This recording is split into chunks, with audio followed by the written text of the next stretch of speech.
پھر فرمایا کہ عذاب تو آتا رہا ہے، پہلے بھی آتا رہا ہے، آئندہ بھی آ سکتا ہے، یہ کوئی انہونی چیز نہیں ہے۔ پھر یہ کہ جس شخص نے خواہش نفس کو اپنا خدا بنا لیا، یہ ہم نے پہلے پڑھا ہے نا کہ بہت سارے لوگ اپنے آپ کو ہی اپنا خدا بنا لیتے ہیں، تو ان کی مثال دی ہے کہ وہ جانوروں کی طرح ہانکے جا رہے ہیں۔ جیسے ایک جانور ہے نا، جس طرف لے چلو اس طرف چلے گا، جہاں گھاس نظر آئی وہاں لپک جائے گا۔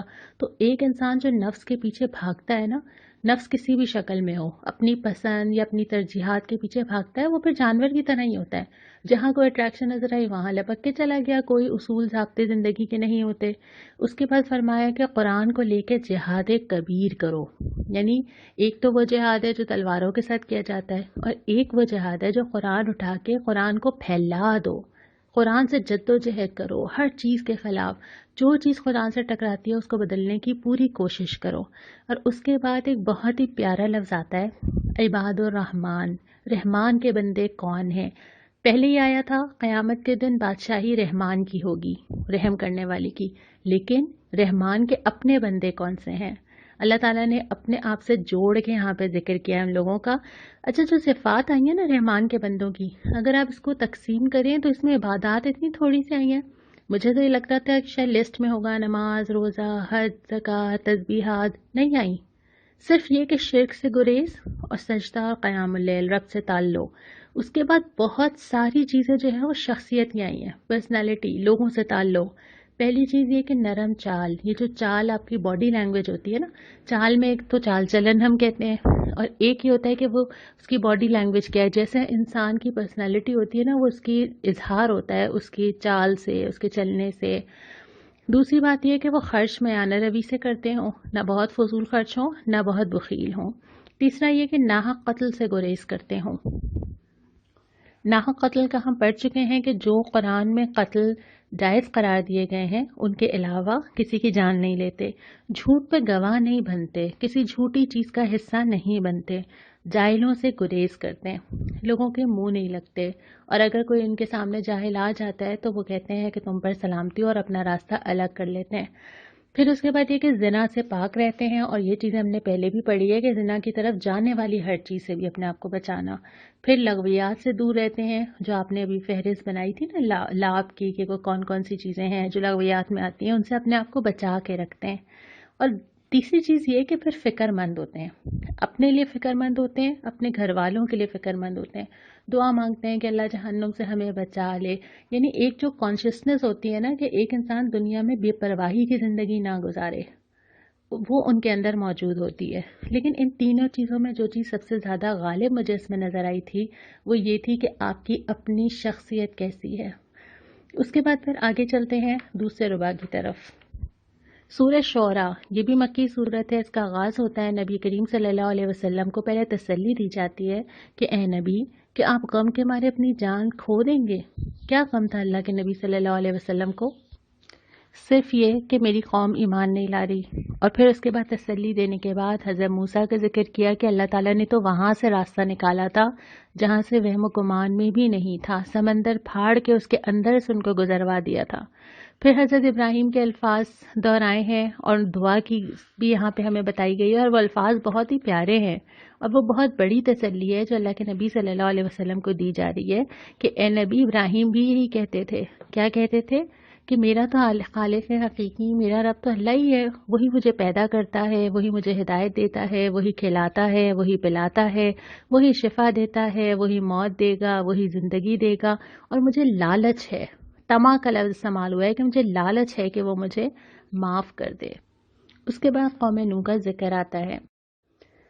پارہ نمبر 19 کا جو تیسرا ربع ہے، یہاں پہ اللہ تعالیٰ نے قوموں کے ذکر تو دوبارہ کیے ہیں، لیکن اس دفعہ زاویہ مختلف ہے۔ پہلے یہ ذکر کیا تھا کہ یہ ساری قومیں عذاب کا شکار ہوئیں، اللہ تعالیٰ نے ان کی پکڑ کی۔ پھر ایک جگہ ذکر آیا تھا کہ ان ساری قوموں کو ایک ہی پیغام دیا گیا تھا کہ اللہ کی اطاعت کرو، اس کے علاوہ کسی کو شریک نہ کرو۔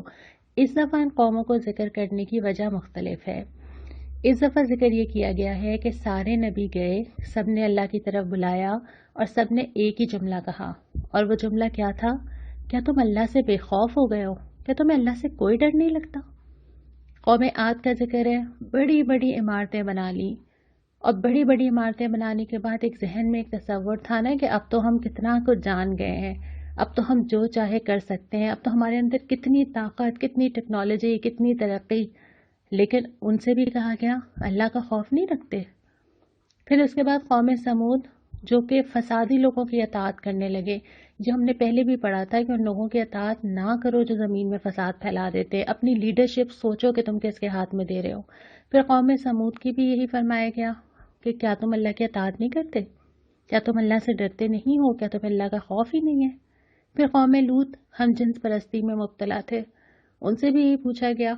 پھر اس کے بعد اصحاب الایکہ کا ذکر ہے کہ جو لوگوں کو گھاٹا دیتے تھے، ان سے بھی یہی کہا گیا کہ کیا تم اللہ سے ڈرتے نہیں ہو. میں نے ایک دفعہ پہلے بھی یہ بات کی تھی کچھ دیر پہلے، اور میں دوبارہ یہ بات دہرا رہی ہوں کہ اللہ تعالیٰ نے جو جرائم گنوائے ہیں نا، اس کا بڑا تعلق زمین میں فساد برپا کرنے سے ہے. خواہ وہ ہم جنس پرستی ہو، خواہ وہ لوگوں کو گھاٹا دینا ہو، ترازو میں ڈنڈی مارنا ہو، فساد کا برپا ہو جانا ہو. اللہ تعالیٰ نے یہاں پہ اپنے حقوق کی ابھی بات ہی نہیں کی، حالانکہ وہ بھی بہت اہم ہے. لیکن اللہ تعالیٰ نے ان چیزوں کی خاص طور پہ بات کی ہے جو زمین میں فساد برپا کرتے ہیں. عبادتیں بھی بہت اہم ہیں، نماز، روزہ، حج، زکوٰۃ، انفاق بہت اہم ہے. لیکن جو چیزیں لوگوں کو متاثر کرنے والی ہیں ان کے اثرات بہت بہت دور تک جاتے ہیں. تو یہاں پہ بھی حالانکہ یہ ساری قومیں وہ بھی تو تھیں کہ جنہوں نے نبیوں کو تنگ کیا ہے، جنہوں نے اسلام لانے سے انکار کیا ہے، لیکن یہاں پہ جو جرائم گنوائے گئے ہیں نا، وہ ہیں جو زمین میں مسائل پیدا کرتے ہیں، جو اللہ کی زمین پہ فساد برپا کرتے ہیں. اس کے بعد پھر ذکر آئے اس قرآن حکیم کا. پہلے بھی آیا تھا، دوبارہ آ گیا. اللہ تعالیٰ کی یہ کتاب جو اللہ تعالیٰ نے میرے گھر میں، میرے ہاتھ میں دے دی، فرمایا کہ یہ رب العالمین کا نازل کردہ ہے. پہلی چیز جو درست ہو جانی چاہیے، جو سورہ فاتحہ میں ہی پہلے سپارے میں پہلے جملے میں الحمدللہ رب العالمین، جو ہر نماز میں ہر رکعت میں الحمدللہ رب العالمین. مسائل شروع اسی کانسیپٹ سے ہوتے ہیں کہ انسان اس دنیا کا رب کس کو مانتا ہے. اگر انسان یہ بات مانتا ہے کہ ان تمام جہانوں کا رب اللہ ہے، وہی چلا رہا ہے، وہی کھلا رہا ہے، جو ابھی حضرت ابراہیم کی دعا کے الفاظ تھے کہ وہی مجھے کھلاتا ہے، وہی پلاتا ہے، وہی زمین سے کچھ اگاتا ہے تو میرے رزق کا بندوبست ہوتا ہے، وہی بارش دیتا ہے تو یہ غلہ نکلتا ہے، تو میں تو ہر چیز کے لیے اللہ کے محتاج ہوں ہی. لیکن اگر میں اس کو قبول کر لوں کہ اللہ رب العالمین میرا رب ہے، پھر یہ میرے لیے صرف بک نہیں ہے، پھر یہ میرے لیے مکمل ہدایت ہے جو میرے پالنے والے نے میرا مینول میرے ساتھ بھیجا ہے. جیسے کہ ہمارے موبائل کے ساتھ بھی ایک مینول ہے، میں اگر بلینڈر بھی خریدوں گی تو اس کے ساتھ ایک مینول ہے. کوئی بھی چیز خریدنے جاتی ہوں ایک چھوٹی سی کتاب اندر سے نکلتی ہے کہ اس کو استعمال کیسے کرنا ہے، اور ایسا نہ ہو کہ تم کوئی غلطی کر جاؤ، اور ایسا نہ ہو کہ تم اس کو جلا دو یا تم خراب کر دو. بنانے والا ساتھ ہدایات بھیجتا ہے کیونکہ استعمال کرنے والے کو نہیں پتا کہ کیا کیا احتیاطیں کرنی چاہیے. اللہ رب العالمین نے میرا اور آپ کا مینول ساتھ بھیجا ہے کیونکہ مجھے نہیں پتا کہ میں اپنے آپ کو کیسے کیسے نقصان پہنچا لوں گی. تو اللہ تعالیٰ چاہتا ہے کہ میں وہ پڑھوں، مجھے معلوم ہو کہ ہاں تمہارے لیے بھلائی، فلاح، آسانی کس راستے میں ہے. لیکن مجھ سے بڑا بدقسمت کون ہوگا کہ اگر میں نے پوری زندگی وہ مینول ہی نہیں پڑھا. اور نہ پڑھنے کا وجہ کیا ہو سکتی ہے؟ یا تو یہ میں اس کی ضرورت ہی محسوس نہیں کرتی. تو اسی لیے یہاں پہ پہلی بات تو یہ فرمائی کہ وہ نازل کس نے کیا ہے، اس کی عظمت کو محسوس کرنے کی ضرورت ہے، اس رب العالمین نے جو تمہارا پیدا کرنے والا اور اس کائنات کو چلانے والا ہے. دوسری بات یہ کہ یہ صاف صاف عربی زبان میں آیا ہے، بہت آسان ہے سمجھنا. ابھی ہم اتنے دن سے جو قرآن پڑھ رہے ہیں، کیا قرآن پڑھنا بہت مشکل کام ہے؟ نہیں ہے. قرآن دلوں میں اترتا ہے، انسان یکسو ہو کے بیٹھتا ہے تو قرآن کی ایک ایک آیت سمجھ آتی ہے. عربی زبان میں ہے اور نبی کریم صلی اللہ علیہ وسلم کی پسندیدہ زبان ہے. لیکن ہمیں یہ لگتا ہے کہ ہمیں ٹرانسلیشن مل جائے، ہم کیوں نہ عربی زبان یاد کرنے کی کوشش کریں. ہم بہت ساری زبانیں خوشی سے، مجبوری سے پڑھتے ہیں. ہماری نیشنل لینگویج نہیں ہوتی لیکن ہم انگلش پڑھتے ہیں، ہم سندھی پڑھتے ہیں کیونکہ ہمیں مارکس چاہیے ہوتے ہیں. ہمیں کوئی ڈرامہ پسند آ جاتا ہے، ہم ٹرکش لینگویج پڑھنا اور سمجھنا شروع کر دیتے ہیں. ہمیں دنیا بھر میں سب سے زیادہ بولی جانے والی لینگویجز کی فکر ہوتی ہے تو پھر ہم اور لینگویجز یاد، کبھی اسپینش، کبھی کچھ اور یاد کرنا شروع کر دیتے ہیں. بہت سارے لوگ فرینچ کی کلاسز لے رہے ہوتے ہیں، تو عربی کیوں نہیں؟ اللہ تعالیٰ کی زبان جس میں اللہ تعالیٰ نے مجھ سے بات کی ہے، جس میں میں زیادہ اچھی طرح سمجھ سکوں، جو اللہ کے نبی صلی اللہ علیہ وسلم بولتے تھے، میں کیوں نہ عربی بولوں اور میں کیوں نہ عربی سیکھوں؟ تو ضرور کوشش کیجیے کہ جتنا پاسبل ہو ہم عربی لینگویج ضرور سیکھیں۔ تیسری بات یہ کہ یہ کتابوں کی جو پہلے آ چکی ہیں ان کی تصدیق ہی کرنے والی چیز ہے، کوئی ایک دم نئی چیز نہیں آئی ہے، بلکہ جو ہدایات اللہ تعالیٰ کی طرف سے حضرت آدم کے زمین پہ آنے کے بعد ایک سلسلہ چل رہا تھا، اسی کا تسلسل ہے جو آج تم تک پہنچا ہے۔ اس لیے اس قرآن کی عظمت کو محسوس کرنا، اس سے محبت رکھنا، اس سے تعلق رکھنا اور اس کو سمجھنا اس نیت کے ساتھ کہ میرا رب مجھ سے مخاطب ہے، بہت اہم ہے۔ پھر ہم آ جاتے ہیں چوتھے ربع کے اوپر۔ یہاں پہ شروع میں اللہ تعالیٰ نے اپنے احسانات اور نبیوں کو دیے ہوئے معجزات گنوائے ہیں۔ ہم نے یہ سورت جب شروع کی تھی تو اللہ تعالیٰ نبی کریم صلی اللہ علیہ وسلم کو تسلی دے رہے تھے نا، آس پاس حالات مشکل بھی ہوتے ہیں، بظاہر روشنی نظر بھی نہیں آ رہی ہوتی، کیا ہوگا کیسے ہوگا۔ اللہ تعالیٰ نے یہ بتایا ہے کہ دنیا میں جب بھی کوئی ایسی مشکل آئی ہے، اہل حق کو کوئی مشکل آئی ہے، اللہ تعالیٰ ان کے ساتھ موجود رہا ہے، اور اللہ تعالیٰ نے وہاں سے ان کی مدد کی ہے جہاں سے انہوں نے کبھی سوچا بھی نہیں تھا۔ تو یہاں پہ اللہ تعالیٰ کے احسانات بھی گنوائے گئے ہیں اور نبیوں کو دیے ہوئے معجزات بھی گنوائے گئے ہیں۔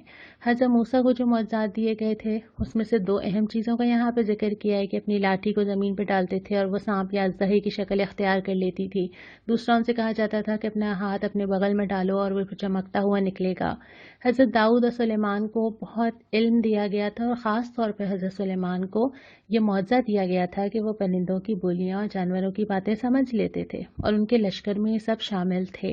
تو اللہ تعالیٰ کی جو کائنات کی ساری چیزیں نا، ہم نے اس سے پہلے غزوہ احد، غزوہ بدر اور مختلف تبصرے پڑھے تھے۔ اللہ تعالیٰ کی کائنات کی جو ساری چیزیں ہیں، چاہے وہ بادل ہو، چاہے وہ بارش ہو، چاہے وہ ہوا ہو، یہ ساری چیزیں اگر انسان ایمان پہ چلتا ہے تو یہ ساری چیزیں اس کا ساتھ دینے کے لیے آ جاتی ہیں، اور اگر نہیں چلتا ہے تو یہی ساری چیزیں اس کے اگینسٹ ہو جاتی ہیں۔ اب حضرت موسیٰ کا جو سمندر کے اندر سے گزر جانا تھا، کہ انسان کبھی تصور کر سکتا تھا کہ اللہ یہ بھی کر سکتا ہے؟ پھر مختلف غزوات کے اندر کہیں پہ بارش کا ہو جانا کہ پانی نیچے کی طرف چلا جائے، کہیں تیز ہوا کا آنا، یہ ساری چیزیں اسباب قدرت ہیں، اور یہ سارے اسباب قدرت اللہ تعالیٰ کے ہاتھ میں ہیں۔